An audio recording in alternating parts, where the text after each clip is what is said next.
When I grab your hand, run like hell. Vincent's words were barely audible. Trinity nodded just slightly, so he knew that she heard him. They were outnumbered 4-2, and they were surrounded. Trying to convince her that you're worthy of her trust? The big man from the Black Moon pack taunted Vincent. It's too late for that. Your pack will go down soon enough. It's a shame. If your alpha wasn't so unreasonable, we could have avoided all this bloodshed. One of the guards behind them moved closer. Bloodshed? Trinity did not like the sound of that. Trinity ran through all the options in her head. She understood why Vincent wanted to make a run for it. But all the guards had to do was shift, and they would catch them in no time. And they'll learn I don't have a wolf. Trinity shivered. She didn't want to know what they would do if they learned she couldn't shift. If they couldn't run, they could try to fight where they were. Trinity searched her surroundings for a weapon, but the maid had already cleared all the dishes and silverware. And again, she worried the men would shift. They would rip me to pieces. Their only option was to wait for Reese to come back. These men wouldn't dare hurt Luna in front of her alpha. She needed to buy more time. You don't know who you're messing with! Trinity was talking about Reese, but the men took it the wrong way. What makes you so special? The guard behind them inched closer. You're a pathetically weak female. The big guard by the door cackled. All you're good for is a roll in the sack and popping out pups. Trinity's blood was boiling. If that's all you think Luna is good for, why isn't your pack more powerful? Trinity rose to her feet. Maybe if you treated women with more respect, you'd learn to shut your mouths and think with that thing between your ears for half a minute. All I've seen since I arrived at this pack is a bunch of little boys complaining about how nobody wants to give them any land. That land is owed to us, the big guard roared. According to who? Trinity almost laughed at him. Men and their entitlement. Last I checked, that land belonged to my pack. And when Reese hears about this, he's going to make sure that your pack doesn't see another acre of land for generations. How about you get out of your way and stop making problems for your alpha? He's not going to be happy when he hears about the mess you've made. All of the guards and Vincent stared at Trinity in disbelief. Who do you think you are? The big guard growled. I'm a Luna. Or did you forget? Omegas like you know to treat me with respect. How did you know I'm an Omega? Truthfully, Trinity couldn't explain how she knew that he was an Omega, the lowest rank of wolf possible. She realized she could look around the room and sense their individual ranks and strengths. While their combined power would overwhelm her, she was confident she could take any one of them on their own. Is this an added benefit of being a Luna? You reek of weakness, and your low status is plain to see. Try having a little more tact next time, and maybe your inadequacy won't be so obvious, she added. Another guard behind her chuckled. Trinity whipped around. Is something funny, pup? She quickly scanned him. I'd put a sock in it if I were you. Unless you want everyone to know you aren't just an Omega, but you're also only half wolf. The man flushed a bright red. Who's next? Trinity was enjoying her power so much she almost forgot that her goal was to buy time. Luna, are you sure this is wise? Vincent's words were almost soundless. He was terrified. Don't worry, Vincent. I know what I'm doing. It was the most sure Trinity had felt of herself in a long time. And you! Trinity turned on the third guard. Does your friend over here know that you're having an affair with his mate? Trinity gestured to the big guard. It was only one time, I swear. How did you know that? Vincent looked at Trinity in awe. That was actually just a lucky guess. Trinity shifted her focus back to the big guard. Who can blame her? With the way you talk about women, I can't imagine you would make a satisfying mate. You little...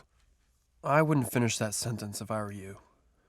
Trinity heard a familiar, deep, smooth voice growl from near the door. Vincent, the meeting is over. We're leaving. Reese stalked into the room and grabbed Trinity's hand. What happened here? Reese looked around at the guards who were each shaking with rage. We can discuss it in the car, Alpha. Vincent ushered them toward the door. Very well. As they walked out of the room, Trinity glared over her shoulder one last time, pushing all of her thoughts of rage, all of her negative emotions, toward the guards who had infuriated and threatened her. The man nearest to her fell over, and Trinity barely stifled a laugh. She managed to hold herself back until they left the house and approached their SUV. Then she burst into laughter. What is it that you find so damn amusing right now? Reese snarled as he opened her door and shoved her inside before sliding into the driver's seat. One of those idiots closer to me was so unnerved by us leaving that he fell over right before we rounded the corner. Trinity wiped away tears of laughter as both men froze. What? Trinity looked around at Reese and Vincent. Luna, tell us what happened. Vincent was speaking to Trinity slowly, as if she needed to be treated delicately.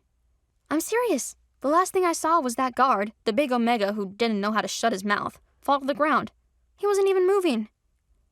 Reese and Vincent looked at each other, worry and confusion on Vincent's face, a knowing expression on Reese's. It was funny. At least I held in my laughter until we got outside. Give me a little bit of credit for that. Plus, that guy deserved much worse. Trinity could see that they both knew something that she didn't. I'm so tired of being kept in the dark. Can we go? Trinity crossed her arms. I just want to get out of here. Reese started the car and put it into gear. Trinity felt a wave of relief as the Alpha house disappeared behind them. The meeting ended much sooner than I expected, Vincent probed. And not a minute too soon. Trinity shuddered to think what would have happened if Reese hadn't shown up. She had been running out of stalling tactics. She would have to find a more effective way to defend herself next time. Sir? Did something happen? Yeah. We heard the commotion. Reese drove faster. That, and I was done listening to his stupid, baseless demands. What was with this pack? What happened in there? Why was everyone so angry with you, little bunny? He questioned. Remember when you asked me to hide my bad attitude in front of the other people? Trinity asked playfully. I disobeyed you, but I promise I had a good reason. I thought they were going to attack Luna. Vincent looked at her, his eyes pleading. Please be more careful next time. It was strategic, Vincent. You know we couldn't run. We didn't stand a chance if we had to fight. We needed time. You never cease to impress me, Luna. Vincent leaned back in his seat, finally understanding her plan. I'm just relieved that it worked. If Reese hadn't shown up. But I did show up. Reese cut her off. You did well, Trinity. Trinity looked down to hide the blush flooding her face. And anyway, you rescued me too. I was tired of looking at Stanley's pathetic face. All three of them burst into laughter, even Vincent. It was a welcome release after the tension-filled encounter. Trinity was feeling better than she had in a long time after releasing her frustrations on those moronic guards. Will we be able to maintain peace between our packs? Vincent reminded them of how serious the situation was. Probably not. Reese sounded somber. We will likely be forced to fight to keep our land safe and our boundaries intact. Are they strong enough to take us on? If those guards were any indication of what the Black Moon Pack's warriors were like, Trinity wasn't too concerned.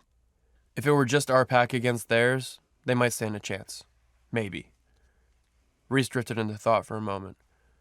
But we have the additional support of the fealty packs that will lend us aid. But you don't expect them to play fair, do you? Based on Trinity's first impression of these werewolves, they did not appear to be the honorable type. They were up to something. That was for sure. Not in the least. They arrived at the hotel about an hour away from Stanley's Alpha house. This is still technically Stanley's territory, but we should be safe. Reese put the car in park. We're on the fringe and in the border city now. It's unlikely they try anything. Trinity and Vincent exchanged a look. After all of the close calls of the last week, they didn't trust it. Want to know what happens next? Click on the link in the description below to watch further episodes of Chosen by Fate, Rejected by the Alpha.